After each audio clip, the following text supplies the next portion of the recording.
All right, welcome to the College GameDay Pod. This is Dan Wetzel filling in for Reese Davis here on Wednesday morning. Pete Thamel is with me, though. I want to remind you to listen to this pod wherever you get your podcast, or better yet, subscribe so you don't miss a single edition. Pete, Reese is going to miss an epic discussion here because we have an epic situation going on down at Chapel Bill.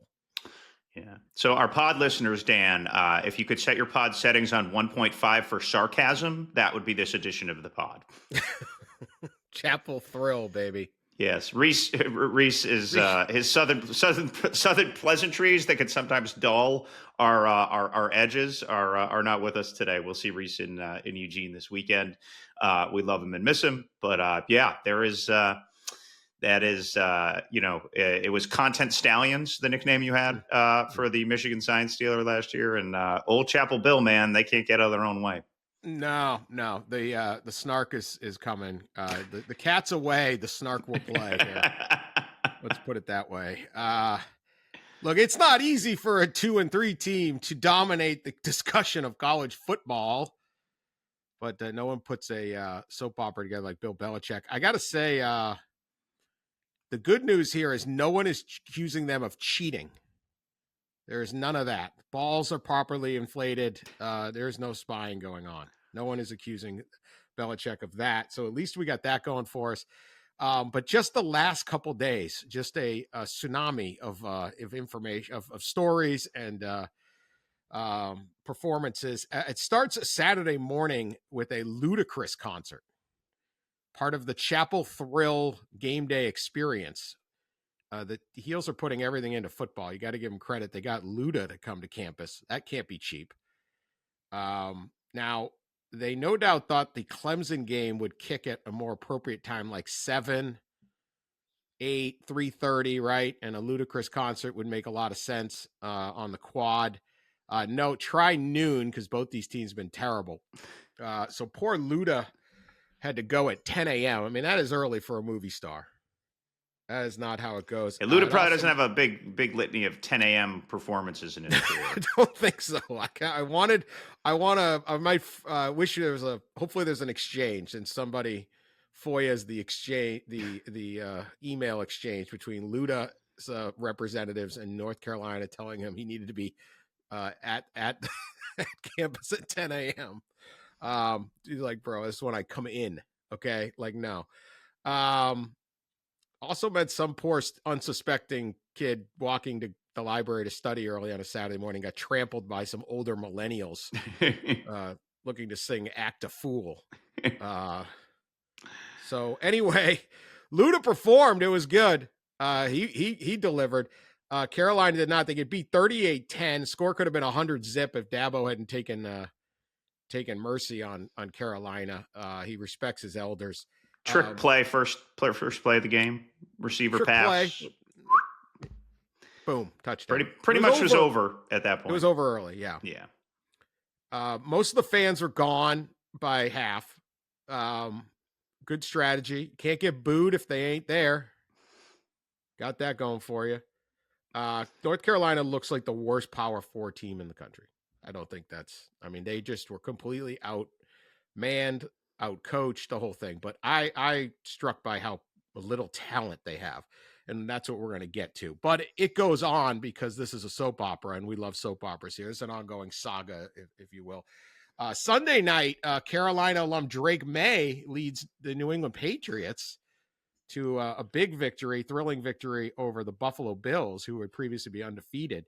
And as, it's kind of tradition for these college programs, they tend to tweet out some congratulations or some highlight or something about particularly a recent alum doing something great in the NFL. It's good. It's recruiting red meat, right? Come to Texas Tech, look at Patrick Mahomes.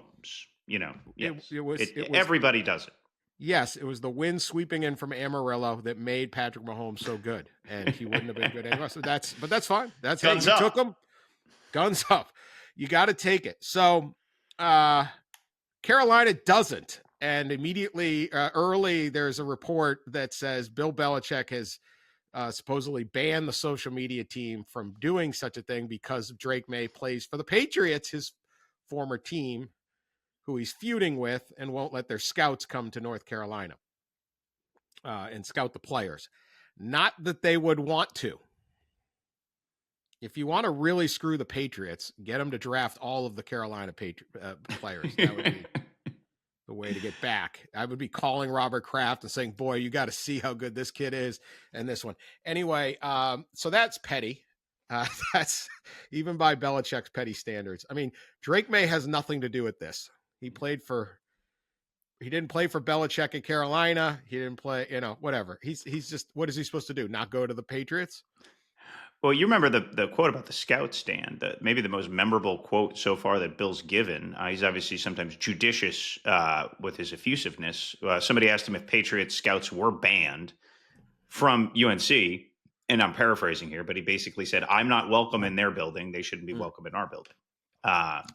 Which, and we'll get into the WRAL report, but I thought that was one of the best observations by a parent in that. Just be like, do you think the business school, because the dean had a bad iPhone, wouldn't let Apple come in to like recruit? It's also the Patriots say he is welcome. Yes. And he did attend a ceremony. There was somebody got in the Patriots Hall of Fame or whatever, Ring of Honor, whatever they call it, in Foxborough. And he attended that after he had been fired. One of his sons worked last year for the Patriots. So that in New England, they were baffled by this. Robert Kraft is Robert Kraft, but he's talking about putting a statue of Belichick up.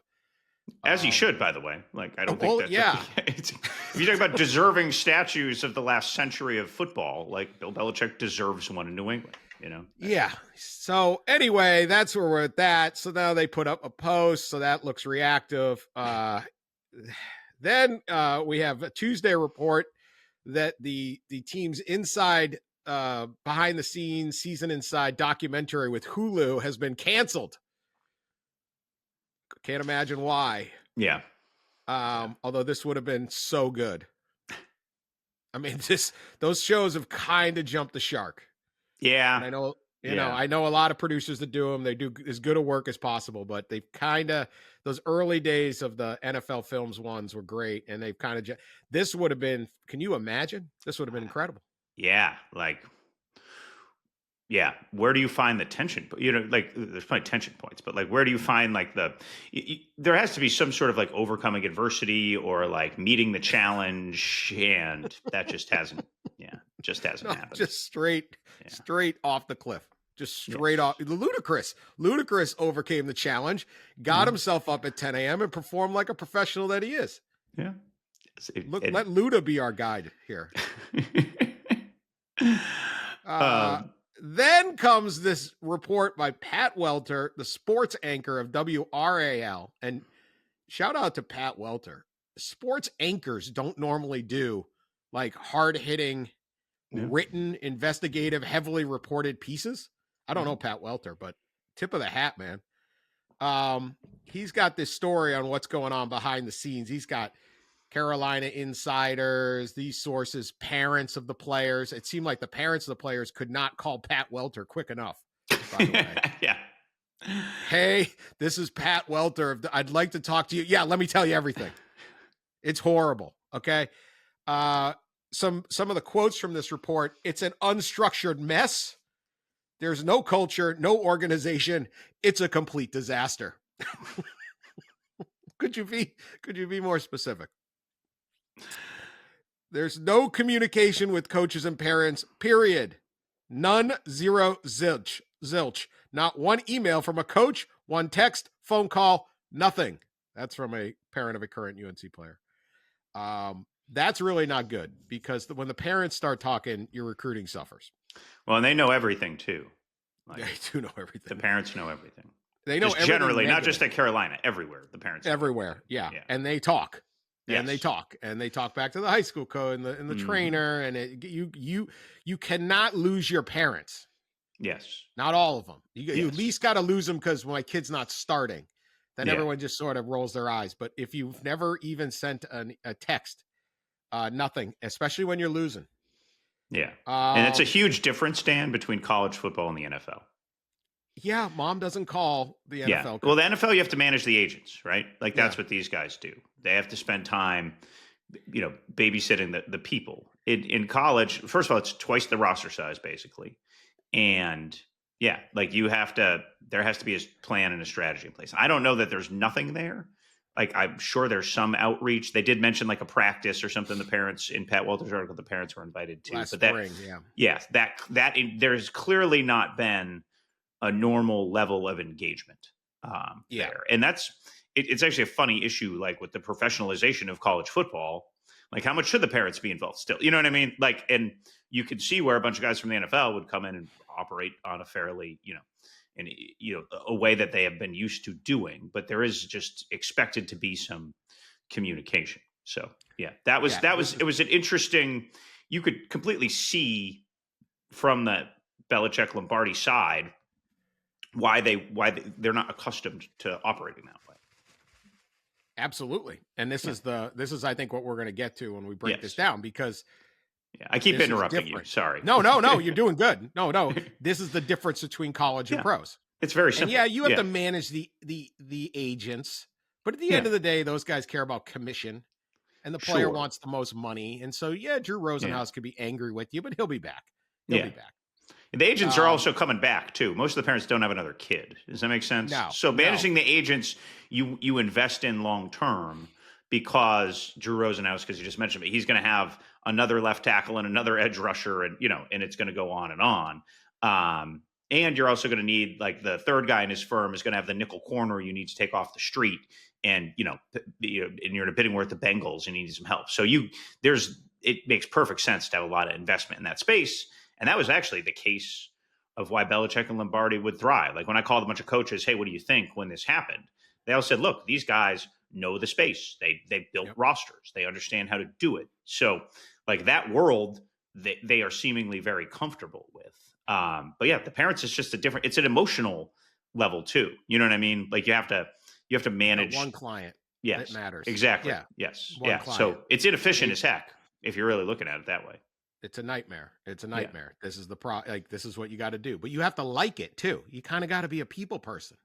There is some of that. And they came from Mac Brown. There's a curse, right? Yeah. Curse. Mac Brown called the dad, the uncle, the, high school coach, the high school position coach, like, knew their names, took them to dinner, knew their kids' names. Like, I mean, there could not be two completely different coaches than Bill Belichick and Mac Brown. By the way, both Hall of Famers, right? Bill's headed to Canton. Nobody's arguing that.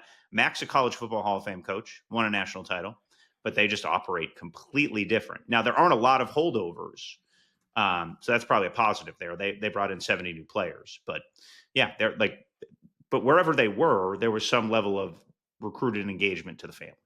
Right, and I think it's key. We got they take big issue with the family ties. You have both Steve and Brian Belichick working for Bill. You have Mike Lombardi, who's Bill's, one of his best friends and was a talented guy and a smart guy. His son, Matt, is on the team, is the QB coach. I don't know how, I'm not going to judge whether any of these guys are qualified or not. I don't know. Okay. Yeah. You want me to break down whether someone's a good QB coach or not? Yeah. I have zero idea. We're not watching period 5 footwork. No, drills. But you open yourself up to this, yes. Right? So, who the heck knows, right? But that's what they're complaining about. Belichick, they actually say, is pretty good coaching one-on-one. Yeah, okay. Sure. And then they say he will say hi when he sees players in the building. This would knock over most of the Patriots that this happened. But they say Lombardi, they do not like Lombardi. The WR, he's been described as rude and nasty and, quote, nobody likes him. A source said, I like Mike Lombardi, but I've known Mike for a long time. Yeah. That is not Mike Lombardi. I don't think he's gruff. I would say that, right? Like he's got like serious. He's got like a Jersey edge. Like, yeah, serious. Yeah. But he's got bark. So, I'd give him that, but he's a nice guy. He's always been fine. So they pile that on, and then part of this report, what did you have? You had something you just remind. This is Wednesday morning, and I don't even have the full list, of stuff that the happened. Athletic reported yesterday evening at 7:30. Bruce Feldman North Carolina cornerbacks coach Armand Hawkins was suspended, a source told The Athletic,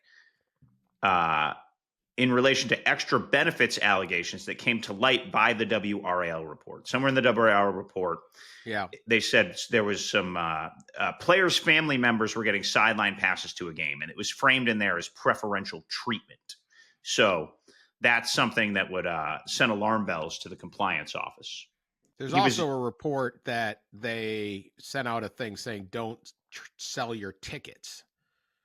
Yes, because they said some players were selling trading your tickets or anything. Yeah. That is still a violation. Yes. They're still trying to get Jim Tressel, apparently. Yeah. They and they're still mad at him, so they've kept this rule in place. I don't think you're going to get a whole lot for your tickets anymore, so that problem seems to maybe have resolved itself. Yeah, and this is what the Hawkins is alleged to have done, per the Athletic sources, is just sort of a classic, like, you haven't worked in college that long, so you don't realize all that stuff gets logged, all of it's traced, and there's a naivety that if you're giving preferential treatment to a specific player's families, then nobody else is going to notice. So if you're in section 151 and you see Mr. and Mrs. Smith on the sidelines with their kid, like that's going to put the alarm bells on. Around, within a program. So there's some lack of awareness that would indicate. So again, that is not a big deal at all. I just want to be clear about that, but it is just indicative of some of just the lack of college experience with the voluminous rule book. So overall bad week starting a month where we still haven't seen what Jordan Hudson dresses Belichick up for Halloween. So this can only get worse. We don't know, but this is what I want to get to. Obviously, this is not going well. Bad start. Here's what I don't think. This is what I don't think. I do not think Bill Belichick is a bad football coach. I think he's an excellent football coach. I do not think Tom Brady made Bill Belichick. Yes, Tom Brady won him 6 Super Bowls. You don't win without Tom Brady, but it's not like you just this guy's just a terrible bumbling. He designed defenses when he was with the Giants, with the Patriots. He won when Brady couldn't really play very much. He got Gronk and Hernandez, created a 2 tight end offense and changed. I mean, he's done so many things. This is an excellent football coach. Okay. Is he? No, not 6 Super Bowls without Brady, but Bill Walsh doesn't win without Joe Montana, and Andy Reid didn't win like he did until he got Patrick Mahomes. These things happen. You have great players, you win. I also do not think that Bill is just not working or he's distracted or this is all the girlfriend's fault. I don't think this is the girlfriend's fault at all.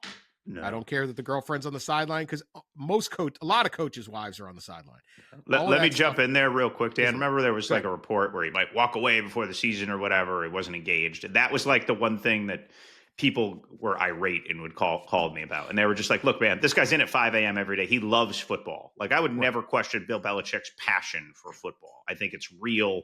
It's deep rooted. And he's doing this because he loves coaching football and is, engaged by the challenge of it. It's obviously not going well, but like, I don't think he's mailing it in or like burning the taxpayer money. It has not gone well, but I don't question the effort in any way. From being down there for the opener, from talking to people all off season, like they are going. He was at high school games up here. I live in Boston. He was at high school games up here on the bye. Like he's home going. visits. No, I agree. 100% agree. And it's like they're everyone wants to jump on Hudson's, role because it's gonna hit the algorithm. It's going to click. It's going to do all that. I don't see any of that. Bill Belichick wants to win. But he isn't. And so this is the thing I want to discuss because I think maybe we can get past that. There are real issues when you read all this stuff. Yeah.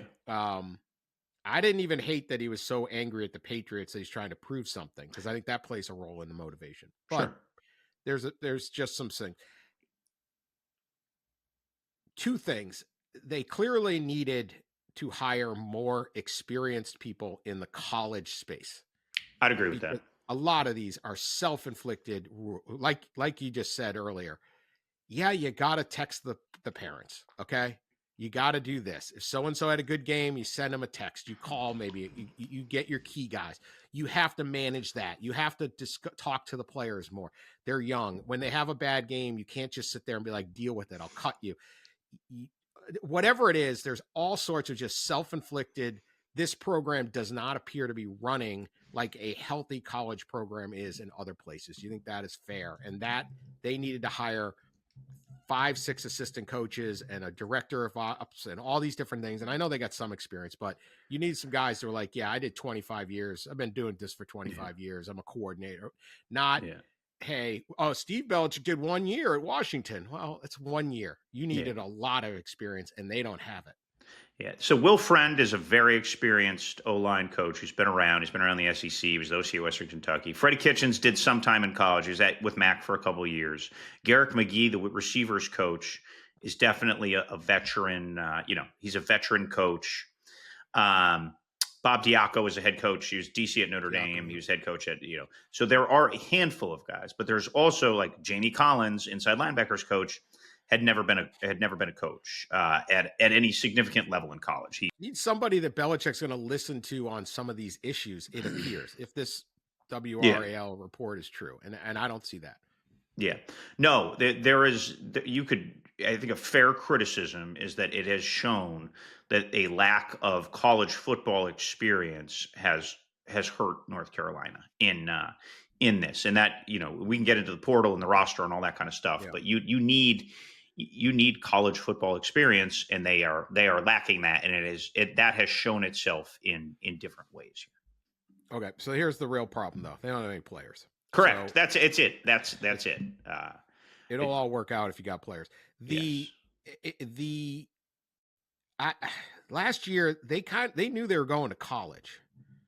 Belichick and Lombardi, like they knew they were heading to the college ranks, and they needed to spend last year scouting and getting ready for this portal to hit running. And they clearly did not. Yeah. They did a poor job. There's an athletic report where, a group of 5 coach said to, it was Bruce Feldman and Ralph Russo, our friends, that said, I was up against Carolina all the time. Anytime a Power 4 team is beating us consistently for transfers, and the group of 5, I know they're not going to be any good. Like, what are you guys doing? They're outbidding us. They shouldn't. There was a poor scouting. I don't know, vetting. I think scouting at the college level is a lot of like, how many guys do you know that you trust? It's a workout guy. Someone is like, dude, you got to understand this kid hasn't played, but he's really good because there might not be film. Just taking the quarterbacks. Okay. There were players available. They didn't get them. Maybe it was too soon. Maybe they weren't prepared. Maybe too much was done. I don't know. But across the roster, they did not do well. So here is really it for Belichick and Lombardi. And this is the pressure they are under if this is going to last for long. Can they, and how do they absolutely crush it this year? And have they learned how to scout college players, which isn't necessarily what's on film, or you may not have a lot of film, but the ability to find out whether someone can play if they've lost their job and whatever. Because a year ago, they could have got good. Like they could have walked into some of those situations and said, "Hey, man, come play for me." They would have run. It's a little harder deal now. So they've got money. There is a fix here. As bad as this is, there is a fix, and it requires some really smart football people to figure out how to do the job at this level. Am I off on that, Pete? There is a fix. I think. So I was at the TCU game to start the season, and I talked to a lot of scouts going into the game who'd gone through there in the spring, and they were unanimous, and they just said, look, they are not very good. They are not very talented. They have not built a talented roster. And in our pregame show for UNC TCU, I said they're going to have 2 players potentially drafted, and that's it. And if you are a playoff team now, I guess with 12, you have to be 8, like if you have 8 players drafted or in the conversation about being drafted, now look, you can have a couple great freshmen who aren't there, but like for the most part, you need to be looking close to 10. So like the thought was, they didn't they didn't just have a lot of talent. And I think what they did was they took the NFL mentality of trying to find Walmart versions and fits and trying to outsmart people, and they just simply didn't get good players. Like there's just not, they will likely have maybe one All ACC type player on their team, maybe, at the end of the season. And so, I think the biggest thing that's been missed in all the coverage of Carolina is that the two best players in the program, the single two best players in the program, stayed for Bill Belichick, went through spring practice, and said, this isn't going to work. And they left. Amari Campbell's at Penn State. He's one of their better defensive players. Bo Atkinson is playing a tremendous amount, playing well for Ohio State. But they were the all-league rocks of the program who looked around and said, you know what? Now, look, they went and got more money elsewhere. I'm not going to deny that. And that portal window now is closed. You cannot stay around in the spring and leave. That was one of the, I think, very legitimate complaints that Belichick and Lombardi both had, was like, in what kind of system is it that you can bring guys in, pay them, and then they can be like, no, I'm just kidding, I'm going to go to Penn State. But regardless, these, two NFL prospects played for Bill Belichick, took a test drive and said, you know what? I'm not going anywhere. And to me, that was like, when you look back at how did this go wrong, that was the first step in it going very wrong. And that all that was happening amid the, Jordan Hudson faux drama. And people were paying attention to that. And I was in the spring being like, look, they might not be that good because they don't have good players. And their two best players have left. And then they had to go get it. They looked at their quarterbacks in the spring. And, Max Johnson was hurt. Max Brown, basically, they had a parting of ways with. He went back to Purdue. And they said, we need a quarterback post-spring. Very rarely, and there's been a couple cases this year, so it's not never, but very rarely do guys come in post-spring and really just dominate, right? And they went and got Gio Lopez, supposedly paid him in the seven-figure neighborhood from South Alabama. He had taken big money to stay at South Alabama. They had ginned up a great deal for him. So they go and pluck Gio there. And he has not been they have not figured out how to best highlight his skill set, I would say. He was a good player in the Sun Belt. He was a run around guy, throw it around. That's not what Freddie Kitchens does. And so, there were, from a pure talent program perspective, cut out all the nonsense and the noise, there were clear warning signs, Dan. Hey, this might not go well. The two best players leave, and you need a new quarterback post-spring. And recent college football history will tell you that typically doesn't go well. Now, look, Steve Angeli went to Syracuse. It was going great until he got hurt. There's a few examples of that, but that's really hard to shotgun a guy. And there's one or two other examples where it has worked, but that's you are on a tightrope if you think you're going to bring in a quarterback and he's going to start practicing August 1st and you're going to soar and win a league title. It's very difficult. So that was, to me, from a pure personnel standpoint, the warning signs were clearly there. Right, because quarterbacks are easier for us to judge, and yes, I interior linemen and things like that, where the program is really won, and did it. So, but they needed to know to gamble on that quarterback room was not they just didn't come in prepared. They weren't ready, and they needed to hit the ground absolutely sprinting. And they didn't. So now can they sprint? They're going to have to, or this is going to go down as one of the most colossal disasters we've seen, because you're not just losing by a lot, but everyone's paying attention to how you're losing, and it's just open season on these guys. And that scouting department, that player personnel decisions, the way they hit the portal right now has to be 100% better than what it was.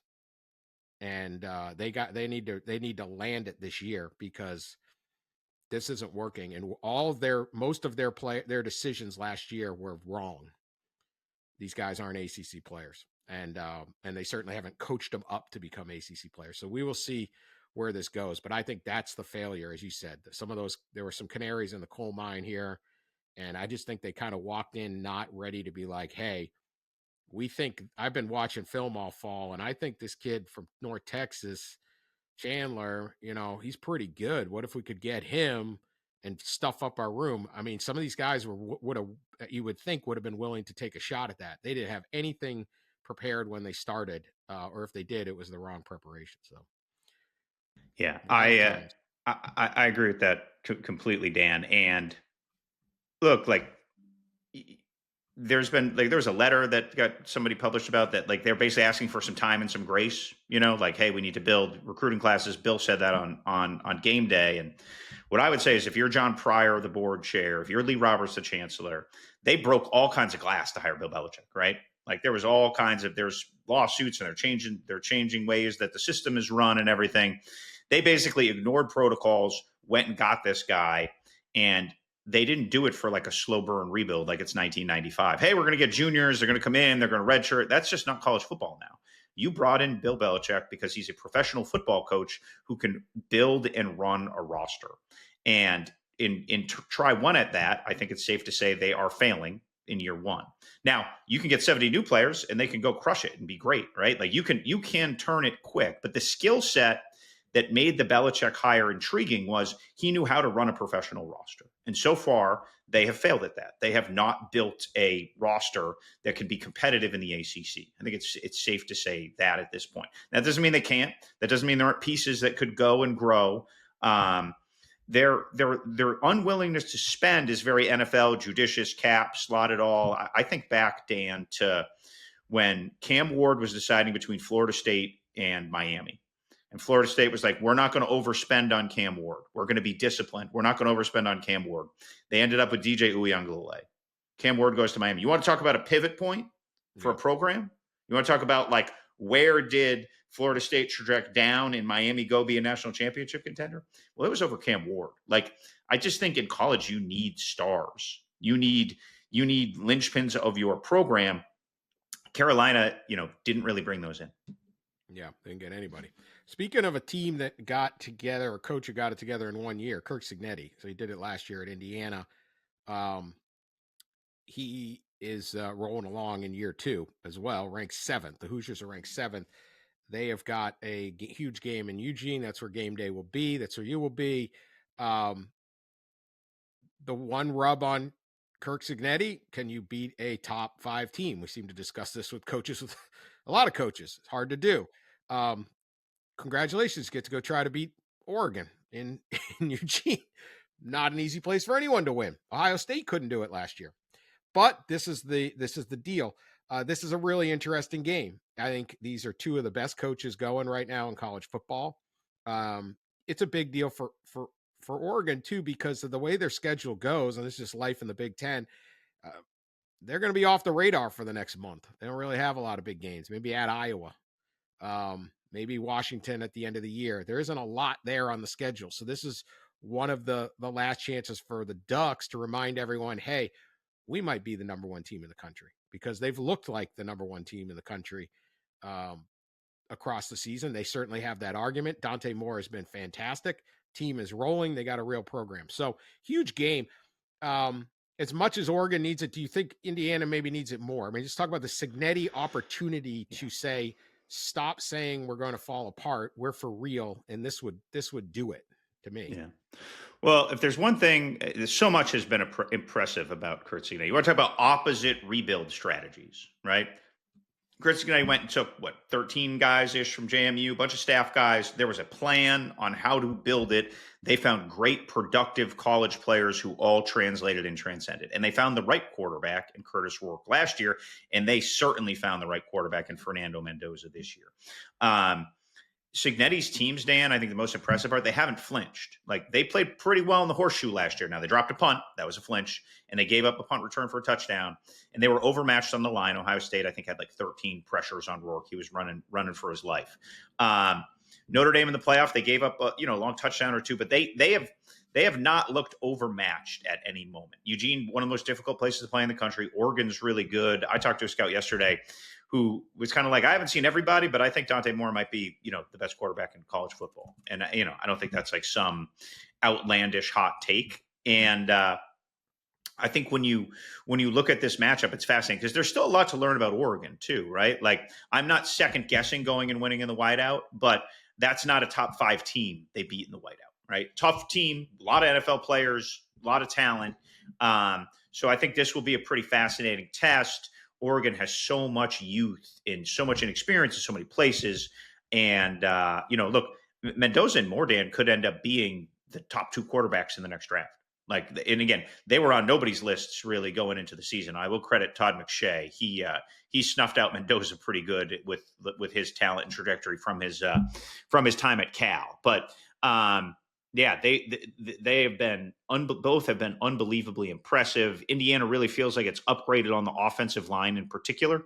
And I think we saw that against Illinois, right? Illinois, you would think would have, what does have marauding lines, and Indiana obviously got what they wanted in that game in a significant way. So I'm fascinated, but I'm past doubting Sig. Oh, yeah. What two great coaching personalities too, Dan? Huh? Fantastic. Yeah. People say, the coaches are boring. Not these two. Nope.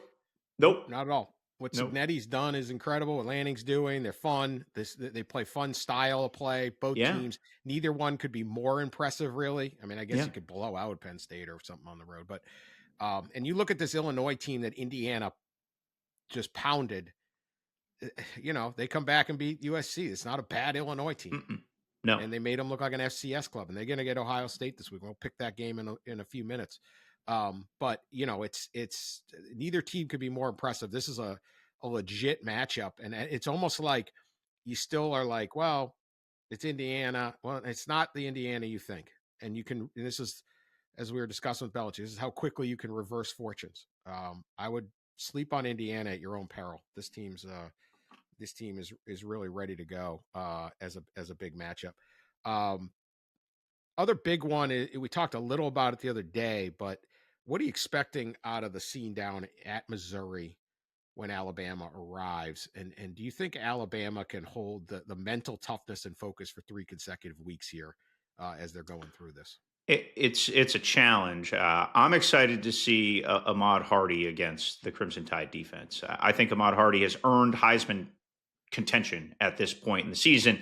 I believe he's averaging 7.1 yards a carry. He's a classic. You love these stories, Dan. He is the classic modern transfer portal success story.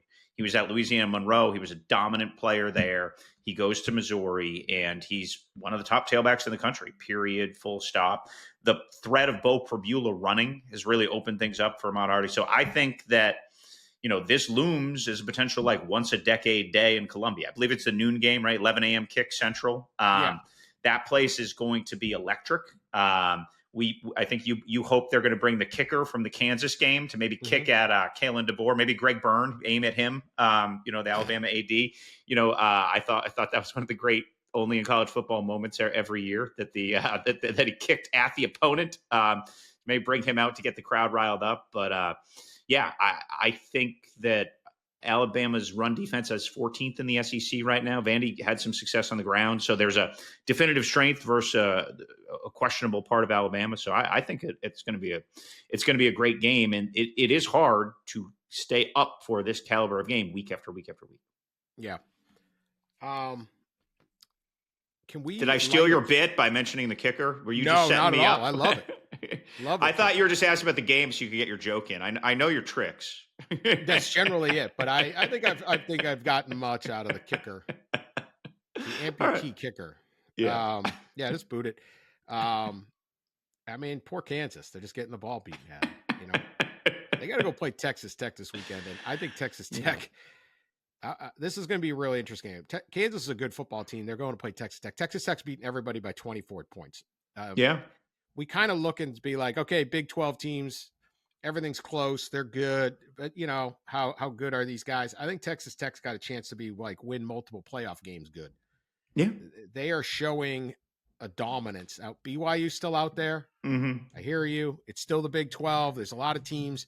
But what Texas Tech, they spent a ton of money. They seem to have selected really well. Mm-hmm. Joey McGuire can really coach. This is a little off the radar game because Kansas is 4-2. They're not ranked, but is it out of the question to say Texas Tech's a top 5 team? I'm not saying you got to knock someone out, but how good are these guys? I don't think so. And I think at a certain point about Texas Tech, Dan, the conversation has to stop being, they went and paid a bunch of guys. And it has to be, these guys have come together and been a really good team, right? It's a good point. David Bailey, the defensive end, has been as dominant as they wanted him to be. They got him late from Stanford after Troy Taylor got fired there.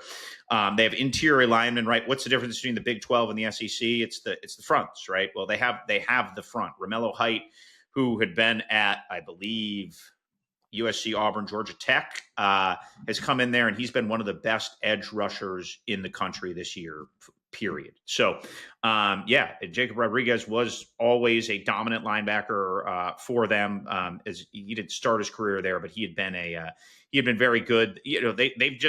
They've done a good job both selecting and integrating these players. Baron Morton, he left that Utah game. He has stayed generally healthy. I thought it was telling that Will Hammond came in and they didn't flinch, right, during that Utah game. So, this is why Texas Tech's a contender. I'm looking at their roster right now. Howard Sampson, the left tackle, came from North Carolina. He was very good. He had been at North Texas before that. 6'8", 340-pound left tackle, right? There just aren't a lot of humans like that running around college football. So they went and got him out of the portal, and he has been a fit, and he's been excellent. So a lot of credit for them on both construction and now the execution. And I think the focus has to be on the execution because they've done it great. I want to light a candle for South Carolina. They're at LSU this weekend. Then they play Oklahoma, Alabama, at Ole Miss, at Texas A&M. They play 5 of the top 11 teams in the next 5 weeks. Wow. Shane Beamer, who did you anger? Yeah. No, that's interesting. It'd be interesting, Dan, if the drumbeat of Virginia Tech conversation gets louder as they go through that gauntlet. Yeah, I mean, you got opportunities. They're a good team, but man, you go like Lenore Sellers is really good. Yeah, they're really good. Also at the LSU game this weekend will be one Knox Kiffin, Lane Kiffin's son, who is a. How do you find this stuff? I find things, Pete. Sources tell me, it's actually not hard because the Kiffins, their group text, their family text must be incredible. Oh, I want to be part of their family text. Knox Kiffin is a class of 28. So was it sophomore, whatever he is, he's getting recruited. His top 3 are LSU, Florida, and Oregon. Says he will not play for his dad. Does not want to play for his dad. And he's visiting LSU this weekend. Doesn't really matter, except Brian Kelly's got the greatest recruiting pitch over Ole Miss because Lane's son is coming to visit. Mm-hmm. His daughter's dating their star linebacker. Nobody in the Kiffin family wants to be in Oxford. They want to be in Baton Rouge. They all have a flair for drama and attention, don't they? God bless the Kiffins. The Kiffins. Do you want to talk about if we're going to rank great content creators? I think Content Stallions, Lane Kiffin, and Chapel Bill would all be highly ranked in that order.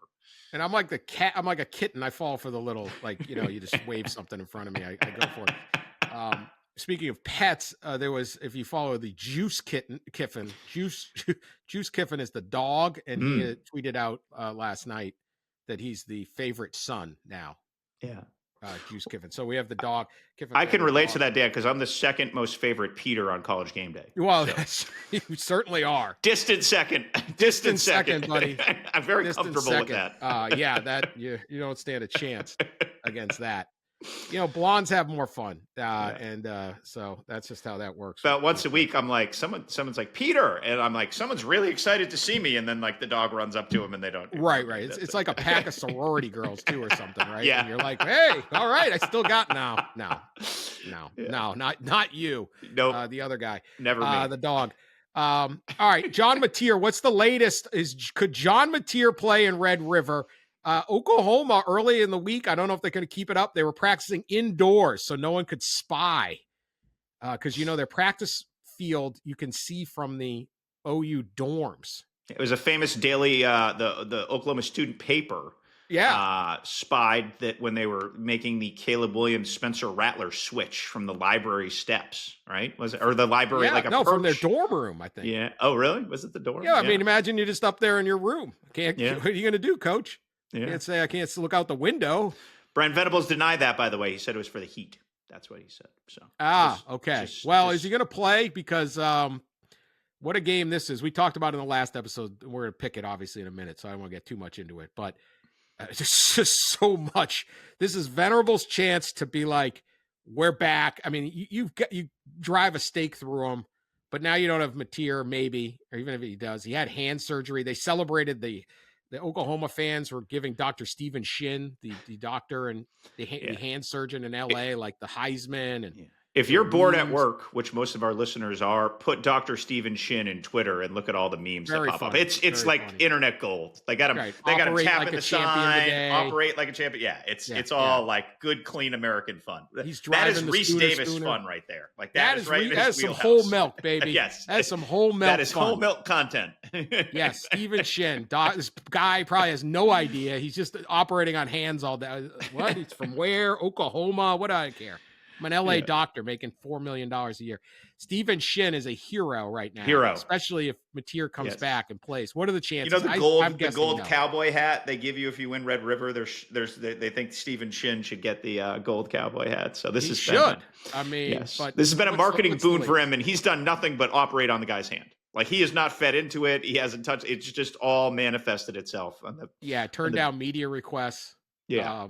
The genius of the genius of the internet. So I would say that John Mateer is pushing to play, Dan, and there's a possibility that he will play. Yeah, pushing. And that will likely not be determined to the end of the week. Brent Venables said yesterday he needs to play good on good, which is a sign that he has practiced, but not practiced like live. You know, he said he needs Skelly. So but there's one thing I know about Brent Venables. He is going to play this Rouge out right to the end, no matter which way it goes. That's just kind of how he has operated over the years with these things. So don't expect directly from Oklahoma a lot of insight. He loves playing a little bit of misdirection. So why would you? Why would you? Yeah, no, there's no reason. So, but there is a chance, is what I would say. I'd even warm him up. Don't do anything. Yeah. All right. And so I want to bring back a gimmick I did on our old pod that you were participated in, and we don't have Sully Vol, our old producer, who would eat everything, but the game is played at the Texas State Fair. Do you always get the food list? Don't you? I do have the food list. If you've ever been to the Texas State Fair or been to any fair, I assume most people have been to a fair in their life. I don't know why I'm explaining this. There's these little trucks, and they fry up all sorts of stuff. But no one is more creative than the Texas State Fair people. Yeah, and it is. They must love you, by the way. You've given them like millions of dollars in free publicity. I do. I go to the Texas State Fair. Did they slip you fried Oreos like in the mail? They invented the fried Oreo. Perhaps. I don't know. Someone's going to be very angry at me if I say that. Here's some of the offerings, and so we'll play a very brief game of Would You Eat It, Pete? Would you eat it? You have discerning tastes. Here's some of the stuff that comes up. They have fried acai this year, Dan. No fried acai. They've probably have tried it at some point, even though it would melt, but they figure out a way. Don't ever tell a Texan it can't be done, except establishing a reliable power grid. Other than that, they can pretty much get everything done down there. Cajun stuffed seashells, Pete. Cajun stuffed seashells. Want to take a trip to New Orleans while breathing in the fresh air of fried food? Cajun stuffed seashells. So jumbo pasta shells are cooked al dente. Then a heavenly Crescent City combination of shrimp, andouille sausage, secret sauce, rice, cheese, cornbread stuffing is stuffed into the shells. 3 of the shells are served with Cajun Alfredo sauce for dipping, making it a perfect dish that is light. Are you sure? Light. And crispy on the outside, warm and gooey on the inside. Oh, okay. Yeah. Would you eat it? Cajun stuffed seashells. No way. That's gross. Like, I don't even like stuffed seashells. Never mind. No, just no. Definitely, I'm on the fence on that one. You want to get your riding done early before. I would not get on like some twist and ride down there after that thing. We'll see. We'll see how that one goes. They always got to have a dipping sauce. Cajun Alfredo? There's just a lot going on in that thing. Let's see. The El Cono Loco. I'm Spanish. I can speak enough Spanish to know that's the crazy cone. The crazy cone. A creamy Tex-Mex chicken spaghetti packed with hatch green chilies, queso, and shredded Monterey Jack, all tucked inside a fresh baked garlic Parmesan bread cone. topped with fresh pico, sour cream, and a slice of avocado. Big flavor, bold twist. It's bragging the El Cono Loco, Pete. I can visualize the Pepto-Bismol going in the cup after eating that. So I'm going to pass. Would you eat it, Dan? Yeah.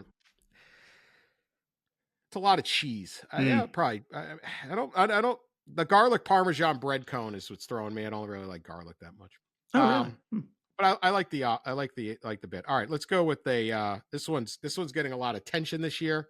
A lot of buzz. The deep fried deli taco. Okay, it's not all Southern. Picture this deli taco. What's a deli taco? Picture this, Pete. Peppery pastrami, buttery mashed potatoes, gooey white cheese, and fresh chives all tucked into a corn tortilla and deep fried to crispy perfection. Served with a spicy, creamy green sauce. It's what happens when New York deli meets Dallas taqueria. Boy, there's a devil's marriage if there ever was. And the result is delicioso. Whoever writes these. Get to thesaurus.com. We've had too much creamy already. New York deli meets Dallas taqueria. Two great tastes. Do they taste great together, Pete Thamel? No, but my whole bit on this is I'm a buzzkill. So no, I said I needed Sully. Yeah. I don't know. I don't think I can handle that. That sounds like a lot.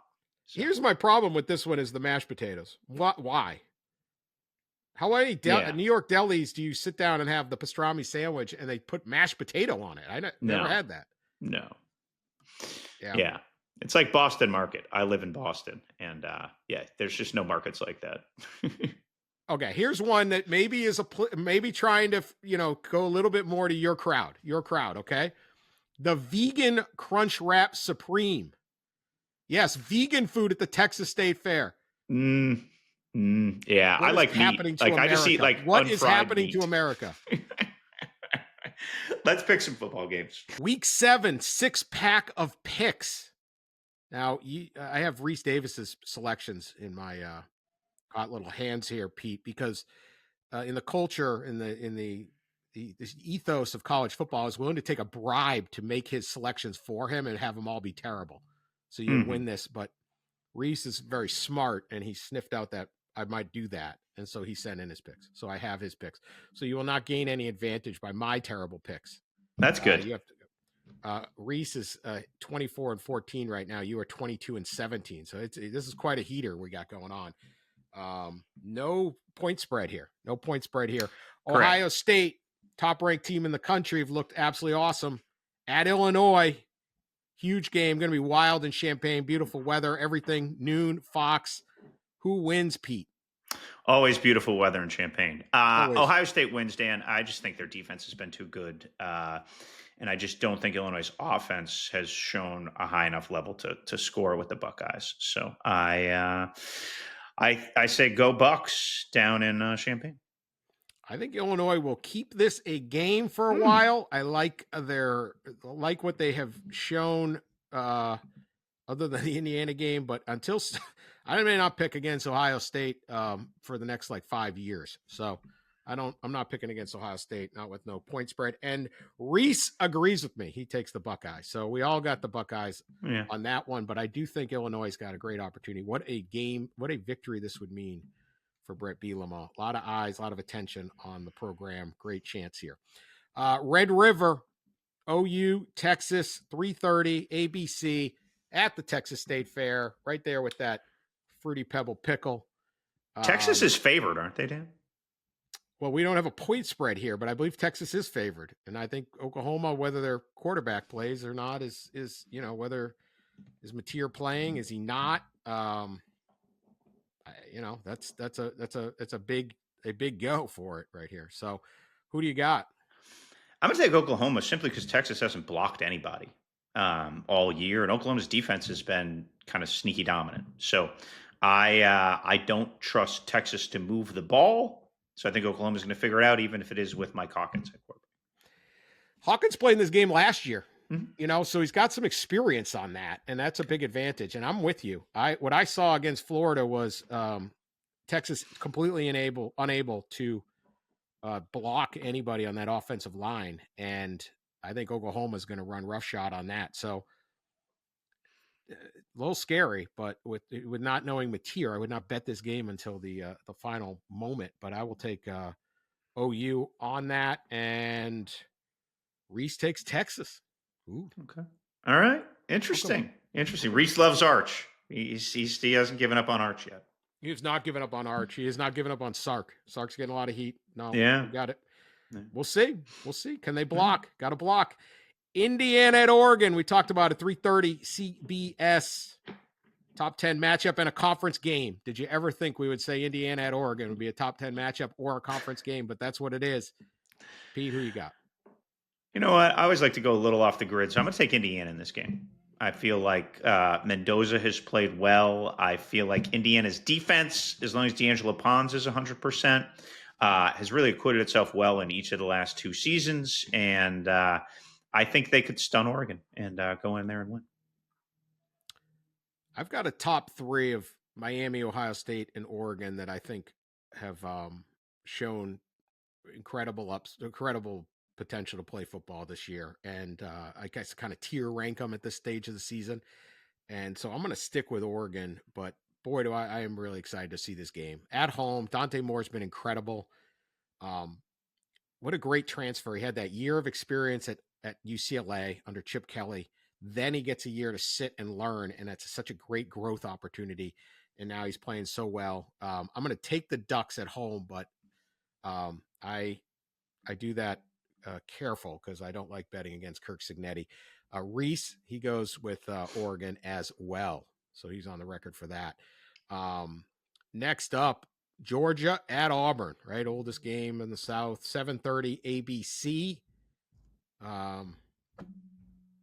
DJ, our producer, is begging us not to all pick Georgia because last time that happened, Georgia lost. So, Pete, who you got? Yeah, this game's always wild. I'm going to borrow our friend Reese's favorite phrase and say that Auburn wins in the haunted mansion. Did Reese pick Auburn? What do you think? I think he did pick Auburn because he doesn't like to go Reese against his married wife. To an Auburn grad. Exactly. Yes, exactly. Or he believes in the Tigers. Yeah. So you're taking Auburn. I'm going to take Georgia then. I got to vary from Reese. I'm going to take Georgia. Oh, okay. You got to make up these 2 games. All right. Yeah, I got to, all right, DJ. No one wants to listen to a podcast where 2 guys pick all the same stuff, right? Like that's no fun. So I'm not taking Jackson Arnold and Auburn against this Georgia team. Georgia's still got to show me something, but yeah, I'm taking Georgia. I wonder if we see a quarterback change if Jackson struggles. It's certainly possible, right? Yeah. Then they've got multiple guys. Who's calling the plays? How many play callers we got? I don't know. You might be Dan. I will say this: it'll be an awesome scene. Yes, I love games that down in Auburn. That's a great scene, great tradition. Auburn will win the tailgate. Missouri's going to try, but they got to play it at 11 a.m. in Columbia. They get Alabama. Huge game for Mizzou. And Alabama, still walking a little bit of a tightrope with that loss to FSU. Noon on ABC. Pete? I am going to take Missouri. I think you get a home crowd upset. You get the gold flowing down. I'm feeling a little frisky on my picks this week, Dan. I'm going a little bit off the grid, but I think Missouri can run the ball, control the ball, slow the game down, keep it out of Ty Simpson's hands, and figure out a way to win. All right. Reese, Alabama alum, picks Mizzou. Oh, how about that? Bangs the big the big drum they got. I think we're going to have Drinkwitz on game day, so Reese is probably currying favors to get a good on-field interview. Reese is the most honest guy I know, and here we are. That's true. That's true. Just like ripping his picks is dishonest. I mean, the Auburn one is So he once picked against dishonest. Auburn as a super dog. And, I'll be completely honest with you. I'm dishonest. So you should do that. I have an ulterior motive with all picks, but Reese, but there he goes. He took Mizzou. Yeah. So whatever. He just probably thinks Missouri's going to win. So. It means he might. It's a fair point. Give me Alabama. I'll take it. Fine. Mm-hmm. I'll take Alabama. I think Ty Simpson's playing really, really well. I think these guys have gotten some heart. They're tough. That Florida State game shocked the program into something. And so I will take Bama in this, if only for content purposes. The deep cut game. What did we pay? What did we take? So on South Florida Friday at North night, Texas? South Florida is playing at North Texas. North Texas has the best group of 5 quarterback in the country in Drew Mestemaker. Dan, do you know Drew Mestemaker's story? I think you were telling me about. Tell me about it, please. So Drew Mestemaker did not play varsity quarterback when he was in high school at Austin Vandergrift. And he was like a quarterback. I saw him throw in a workout that he was like catching passes in or something, and told Eric Morris, you should go recruit this guy. And he has 11 touchdowns, no interceptions. He's completing 68% of his passes. And I've had some wise guy people in college football tell me he could be a NFL quarterback for a long time. I would think Drew Mestemaker is a $2 million quarterback on the market next year, or if Eric Morris keeps winning at North Texas, maybe as part of a package deal for a move up. Remember, Eric Morris brought Cam Ward to Incarnate Word when nobody wanted Cam Ward. He was a wing T quarterback in high school, and he signed John Mateer to Washington State. So, and he's been around a bunch of other good quarterbacks too, but those are the 2 recent kind of finds he had. And this might be even a more impressive one, because at least the other guys were quarterbacks. I love it. This is my favorite part of the transfer portal. Yeah. Guys get a chance. Yeah. One guy leaves North Texas and goes to Virginia now. He's high on the boards, Dan. He's high the on Elite the boards. 11 for quarterbacks. How important is it? How important is it? So does that mean you're taking North Texas? Yeah, take North Texas. 5-0. Go Mean Green. I was going to go to that game if we went to Red River, but Billy Napier ruined that dream. So instead, I'll be on a flight to Eugene, which I'm excited about too. Who did Reese take? I don't have this one. I don't think we gave him the deep cut. So I think we did, and then maybe DJ knows. I don't know. He's taking USF. USF. There you go. Yeah. Thank Good. you, DJ. Good. Reese and I can make up some ground this week on Reese. So. USF is good. This is a great game, and the American is a really good conference. Watch this game.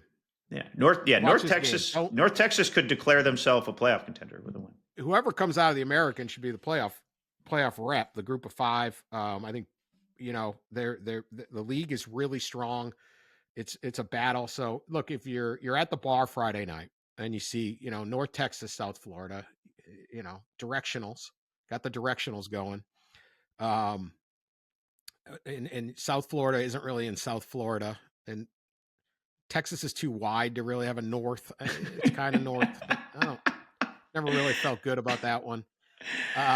So what's great about this game? Like, on that campus, they are the center of college football on Friday night, and it will be electric there. Like, they've been looking at this game since 4th of July, man. Hey, we're going to come back. We're going to start hot. We got South Florida on Friday night. Like, every fraternity, every sort, like, that just is going to, like, this is their moment. And I think that's one of the cool things about college sports for these sort of ambitious young programs. North Texas is one of those schools that have tens of thousands of kids. It's like a massive school. So awesome point of pride in Denton. And I am sure they will be fired up. They got a cool little stadium. You don't just walk into Denton. So South Florida, buckle up. I know you wanted the swamp, but now you're going to Denton. You're going to Denton. Yeah. I'll take the Mean Green. All right. I mean, you give me that whole story. I feel good about the guy. Yeah. Maybe, I too was not my high school football starting quarterback. So if I'd only gotten the chance, Belichick would have taken me or ignored me. Belichick. Foxborough High. Remember he always used to say Foxborough High. Foxborough. I couldn't. That was a big thing. All right. This thing's gone on long enough. Yeah. I cannot transition out the way in the smooth ways of Reese Davis, but we'll be back on Monday. Remember to subscribe to this podcast and listen wherever you get your podcasts. We appreciate you. Enjoy the weekend. It will be awesome, as they always are. Talk to you later.